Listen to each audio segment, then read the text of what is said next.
Okay. First off, I would like to say that I will no longer be responding to idiotic, impolite, and downright unjustified comments anymore.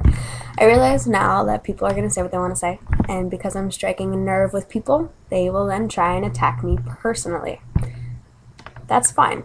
The fact that people will pretend to know who I am based on a two-dimensional video expressing one of my many opinions is no bad on me, but shows a great lack of consciousness and maturity on your part. Yes, I'm 18, yes, I am young, but this does not mean that I don't have an opinion, and it sure as hell doesn't mean I have nothing to say. So, on to the point of my video. Abortion is a very small portion of what's going on here in America. The real trouble lies within sex itself. You see, in the public school system, 34% of public schools teach abstinence only. This means it is the only form of contraceptive, and because it is the government funded, they are disallowed to discuss sexual orientation, masturbation, premarital sex, safe sex, contraceptives, and abortion.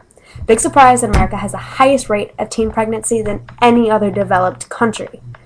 Go figure. 51% teach abstinent first, but also teach that contraceptives are the safest way against unsafe sex and pregnancy. But each program within the school varies about what they talk about. They don't usually talk about masturbation and abortion and such. It depends on the teacher.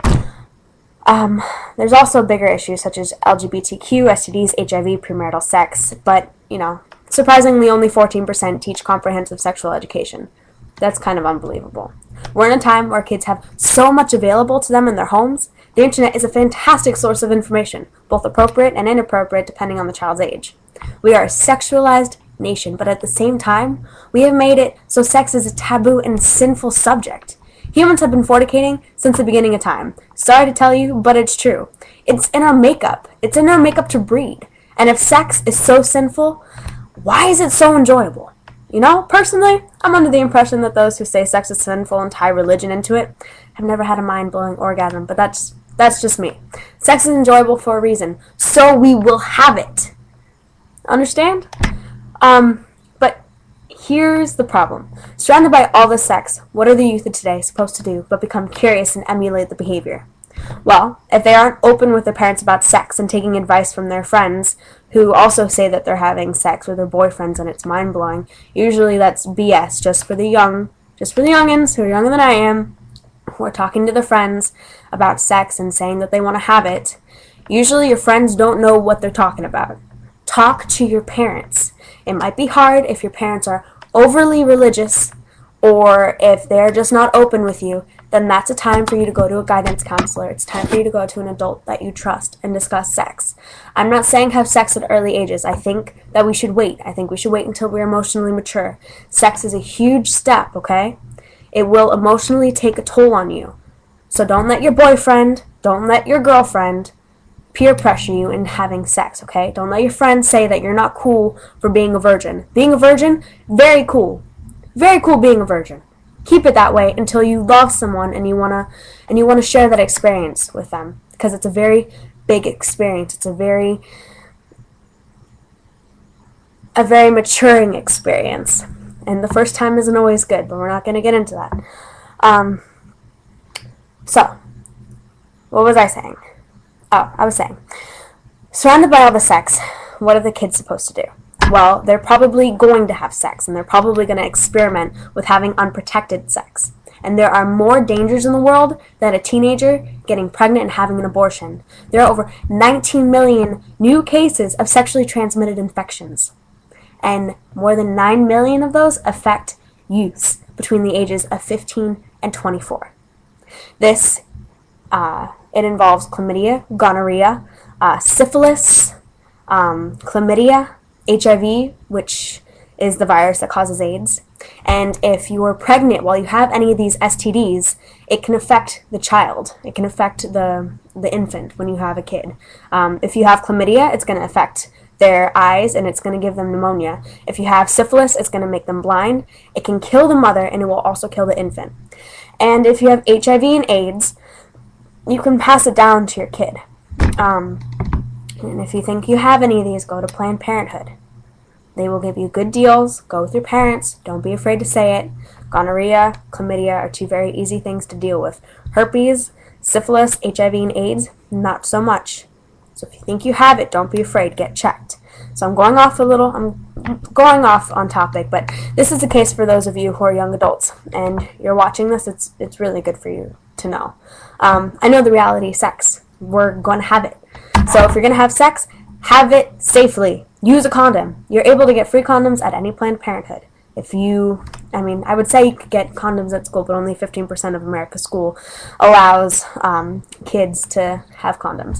So, anyway, to get back on topic of teen pregnancy, let's say that the child, because we're in an age where we have children raising children, especially in those socioeconomic areas, decides to have a baby without having contracted any sort of STD or HIV. The teen mother is then more likely to drop out of high school. Only 40% of teen mothers end up graduating compared to the 75% of those who have a child later in life in their 20s. So with the education now cut short and now unable to go to college, she now lacks job skills, making it hard for her to get and keep a job. She will probably be financially dependent on her family or public assistance, welfare, which we pay for out of pocket through our taxes, and is now most likely going to be living in poverty. Oh, by the way, more than 75% of all unmarried teens go on welfare. Just saying. And the mother's life may lead her to rely on forms of escapism. That's drugs, more unprotected sex, which means more children, alcohol abuse, sometimes even child abuse. Unable to take care of herself or her family, the child is now faced to grow up in a very dim and harsh reality. Which is what we're asking of them when we say you're disallowed to have abortions. This is what will happen. You see all the kids in the ghetto that all the upper class white people talk shit about. Well, we're able to stop that. We're able to break that cycle. Well, let's talk about the repercussions of our actions. The child now has more than a 50% chance to either be held back and repeat a grade or 2 or maybe even 3 and drop out by the time they're in high school. Not to mention they're most likely going to be going to a ghetto public school, which may involve them in gangs, drug abuse, violence, and young, unsafe sex. Well, shit, here goes the same damn cycle again, and it'll keep going. Well, let's think about it. Not only is there curiosity about sex that leads a child to getting pregnant, but there's also sexual abuse, rape, incest, and peer pressure. You're telling me that a child who goes through the trauma of one of those, or both or all, and gets pregnant, you're going to make that child carry the baby to term and have it? A child created from a hateful and sinful act and tell them that was the best decision? I don't think so.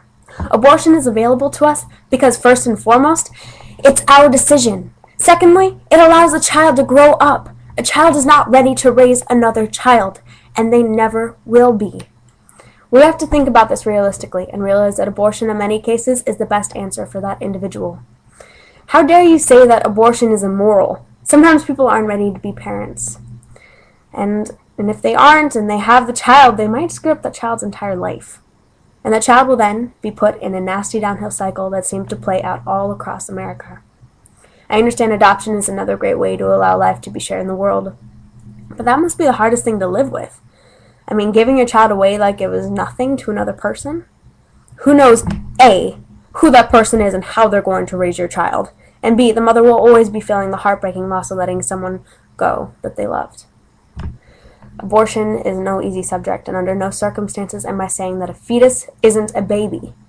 Never have I dehumanized it. I got my facts wrong, but I never dehumanized it, and I never said this was an easy situation. It is a tiny life.